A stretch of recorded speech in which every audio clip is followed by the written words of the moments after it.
Hello everyone, this is doctor Mrinalini Manoj. I am an embryologist और मैं हमेशा आपके साथ health related informative video share करती हूँ।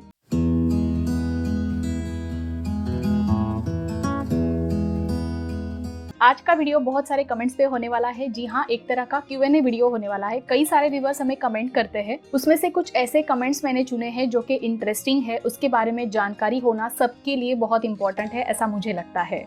ओके, कई सारे कमेंट्स ऐसे होते हैं जिनके जवाब मैं कमेंट सेक्शन में आप लोगों को दे देती हूँ। कई सारे ऐसे भी कमेंट्स हैं जिन पे आज तक मैंने बहुत सारे डेडिकेटेड वीडियो भी बनाए हैं, और कुछ ऐसे कमेंट्स होते हैं जिनके जवाब देना कमेंट्स में देना पॉसिबल नहीं होता है, क्योंकि वहाँ पे मिसअंडरस्टैंडिंग हो सकती है, आधी अधूरी नॉलेज आप तक जा सकती है, और वो कमेंट्स ऐसे भी नहीं होते कि उस पर मैं पूरा एक डेडिकेटेड वीडियो बना पाऊँ। इसीलिए इस तरह के कई सारे कमेंट्स को एक साथ उनके जवाबों को कंपाइल करके आज हम ये वीडियो आपके लिए लेके आ रहे हैं। So without any further delay, let's start with another informative video. सबसे पहला कमेंट था श्रीनिवास राम जी का। मैडम, लेफ्ट ओवरी का मीनिंग गर्ल होता है क्या, प्लीज बताएं। हमारे समाज में लड़का चाहिए या फिर लड़की चाहिए, ऐसी कई सारी बातें आपने सुनी होगी, और इसी के चलते कई सारी बनी बनाई बातें आज तक चली आ रही है। बहुत सारी गलत धारणाएं हमारे समाज में देखने को मिलती है, और उसी से रिलेटेड ये कमेंट है। आज भी भारत में कई जगहों पर ऐसा माना जाता है कि अगर लेफ्ट साइड की ओवरी से स्त्री को अंडा फूटता है और स्त्री बीज निकलता है, तो उस महीने में अगर वो प्रेग्नेंट होती है तो होने वाला लड़का ये लड़की होती है, और अगर राइट साइड की ओवरी से अंडा फूटता है और वो उस महीने में प्रेग्नेंट होती है तो होने वाला बच्चा ये लड़का होता है। तो ये सरासर गलत धारणा है, ऐसा बिल्कुल भी नहीं होता है। ऐसे कई सारे पेशेंट्स मैं आपको दिखा सकती हूँ जिनका फॉलिकुलर स्टडी करने के बाद ये पता चलता है कि उनकी लेफ्ट साइड की ओवरी से अंडा फूटा था इस महीने में, और वो नेचुरली प्रेग्नेंट रही है और उसको लड़का हुआ है। मतलब ये चीजें ऐसी नहीं है कि राइट साइड और लेफ्ट साइड, ये सब बातों पे ये डिपेंड नहीं करती है। लेफ्ट साइड से अंडा बनना, राइट साइड से अंडा बनना और उससे जुड़कर लड़का होगा या लड़की होगी, ये बातों का संबंध लगाना ये बहुत गलत बात है। इस तरह का कोई भी संबंध एक दूसरे के साथ उनका नहीं होता है। स्त्री बीज में हमेशा क्रोमोसोम X क्रोमोसोम देखा जाता है, और पुरुषों के जो शुक्राणु होते हैं, दो प्रकार के शुक्राणु होते हैं, X क्रोमोसोम वाले शुक्राणु और Y क्रोमोसोम वाले शुक्राणु।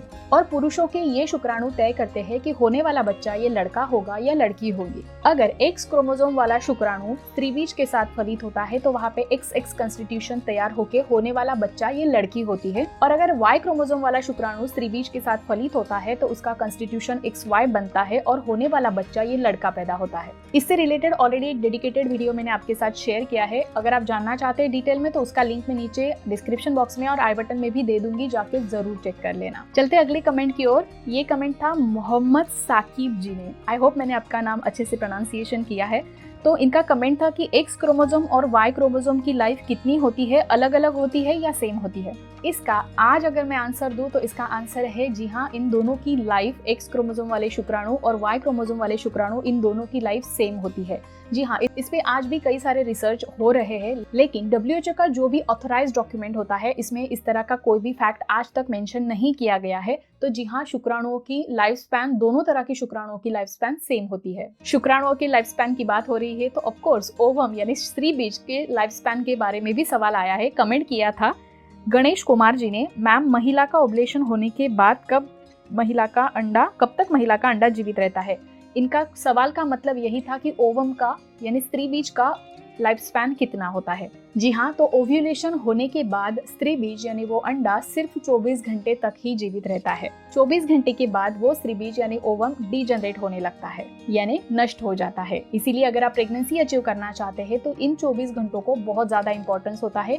इन्हीं 24 घंटों में ओवम के साथ शुक्राणुओं का फर्टिलाइजेशन होना, फलित होना बहुत इंपॉर्टेंट होता है। एक अगला कमेंट आया था गोविंद सिंह लुलवा जी ने। मैम, ऐसा भी होता है क्या कि पुरुष में सिर्फ एक स्पर्म ही हो इसीलिए सिर्फ लड़कियां हो रही है, या फिर X और Y दोनों ही होते हैं? प्लीज मैम जरूर बताइएगा। इसका भी जवाब है कि जी हाँ, पुरुषों के शरीर से X और Y क्रोमोसोम वाले शुक्राणु, दोनों तरह के शुक्राणु हर पुरुष में बनते हैं।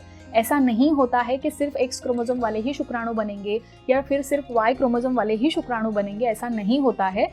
दोनों भी तरह के शुक्राणु तैयार होते हैं, और वो भी 50-50% तैयार होते हैं। उनकी क्वालिटी, क्वांटिटी, मॉर्फोलॉजी पूरी तरह से सेम होती है। उनकी इफेक्टिविटी भी सेम होती है फर्टिलाइज करने की। दोनों तरह के शुक्राणु 50-50% होता है। 1% का भी भेदभाव नेचर ने उसमें नहीं किया है, और इसीलिए लड़का होगा या लड़की होगी, इसके चांसेस भी बराबर 50-50% होते हैं। यहाँ पे शुक्राणुओं की बात निकली है, यानी कि पुरुषों के वीर्य की बात निकली है। अगर आप सीमेन के बारे में, वीर्य के बारे में कुछ फैक्ट्स जो बहुत इंपॉर्टेंट होते हैं वो जानना चाहते हैं, सीमेन एनालिसिस के बारे में जानना चाहते हैं, तो मुझे कमेंट सेक्शन में ज़रूर लिखिएगा #सीमेन एनालिसिस, ताकि उस पर बहुत सारा डेडिकेटेड ऑलमोस्ट एक सीरीज में आपके साथ शेयर कर सकती हूँ। अगर आप रियली जानना चाहते हैं तो मुझे कमेंट में ज़रूर लिखिएगा #सीमेन एनालिसिस। उसके बाद मैंने 2 ऐसे कमेंट पिक किए हैं जिनका एक दूसरे के साथ संबंध था और मैं अच्छे से एक्सप्लेन कर पाऊंगी। पहले दोनों कमेंट देख लेते हैं। एक कमेंट था डॉक्टर अश्विनी जी से, मैम आफ्टर सेफ डेज और सेफ सेक्स किया तो भी पीरियड लेट हो रहे हैं, 12 दिन हो गए अभी भी पीरियड नहीं आए तो क्या करें।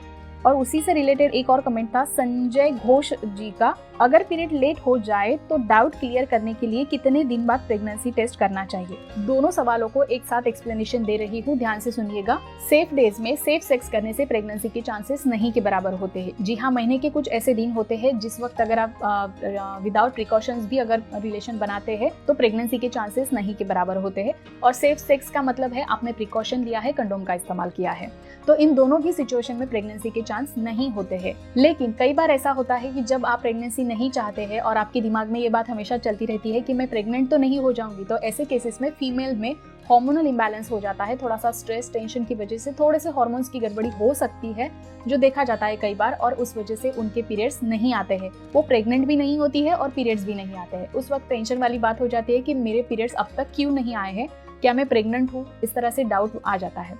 तो अब प्रेगनेंसी का डाउट आया है, तो जैसा अगला कमेंट था कि कितने दिनों बाद हमें प्रेगनेंसी के टेस्ट करवाने चाहिए। तो अगर आपके पीरियड रेगुलर है और आपकी डेट मिस हो गई है तो आप 5 दिनों के बाद यूरिन प्रेगनेंसी टेस्ट करवा सकते हैं। अगर आपको डाउट है कहीं आप प्रेग्नेंट तो नहीं है तो आप 5 दिनों के बाद यूरिन प्रेगनेंसी टेस्ट कर सकते हैं।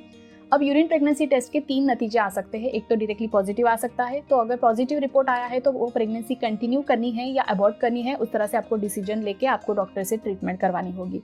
दूसरे 2 नतीजे ये होते हैं कि आपकी यूरिन प्रेगनेंसी टेस्ट एकदम स्लाइटली पॉजिटिव आती है, मतलब आप कंफर्म नहीं कर पाते नेगेटिव है कि पॉजिटिव है, थोड़ा सा हल्का लाइन दिखता है दूसरा लाइन, और तीसरा नतीजा होता है पूरी तरह से नेगेटिव यानी सिंगल लाइन आ जाती है।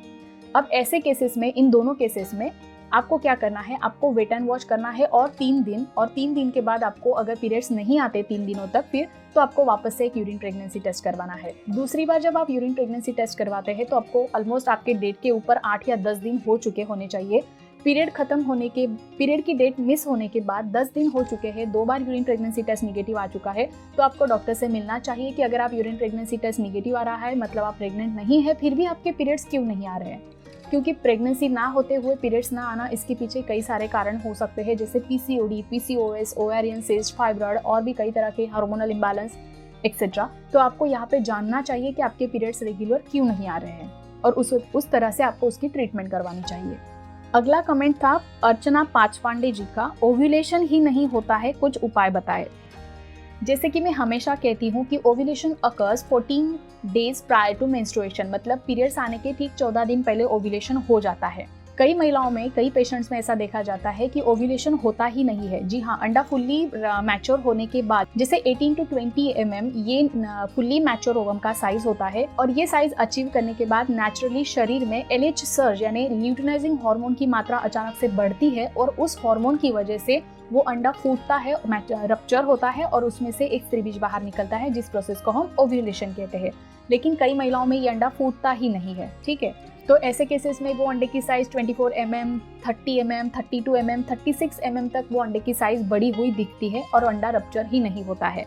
तो ऐसे केसेस में मोस्टली फॉलिकुलर स्टडी करवाया जाता है। अगर आप जानना चाहते हैं कि फॉलिकुलर स्टडी क्या है, क्यों करवाते हैं, कब करवाते हैं, इसका इंपॉर्टेंस क्या है, तो मुझे कमेंट में लिखिएगा #फॉलिकुलर स्टडी, उस पर भी एक डेडिकेटेड वीडियो में लेके आऊंगी। तो फॉलिकुलर स्टडी करवाने के बाद उस अंडे पर पूरी नज़र रखी जाती है। जब उसकी साइज 18 to 20 mm यानी मैच्योर लेवल हो जाती है तो उस पेशेंट को एक ट्रिगर दिया जाता है। एक ट्रिगर यानी एक इंजेक्शन होता है, इंजेक्शन HCG वो दिया जाता है। उस इंजेक्शन की वजह से वो अंडा प्रॉपरली फूटता है और ओव्यूलेशन होता है, यानी स्त्री बीज वहाँ पे रिलीज हो जाता है। आई होप अर्चना जी आपको आपके सवाल का जवाब मिल गया होगा। वीडियो खत्म करने से पहले एक लास्ट कमेंट हम लेने वाले हैं। कमेंट किया था अजय चौहान जी ने, looking gorgeous and brainy gynaecologist, can we talk over voice call regarding your paid consultation. तो इसका जवाब है thank you so much Ajay ji, but here is a clarification, I am not a gynaecologist, I am a clinical embryologist. जी हाँ, मैं clinical embryologist हूँ और अगर आप मुझसे बात करना चाहते हैं so yes of course you can book an appointment and get your 1-to-1 consultation from my side. I hope आज के इन्फॉर्मेटिव वीडियो से आपके कई सारे डाउट्स क्लियर हो गए होंगे। अगर वीडियो अच्छा लगा तो वीडियो को लाइक जरूर कीजिएगा, चैनल को सब्सक्राइब कीजिए, बेल आइकन पे क्लिक कीजिए, ऑल नोटिफिकेशन पे भी क्लिक जरूर कीजिएगा। चलिए मिलते हैं हमारे अगले वीडियो में, तब तक के लिए अपना ख्याल रखिए, स्वस्थ रहिए और हमेशा हमारे साथ जुड़े रहिए बिकॉज हेल्थ इज हियर। नमस्कार।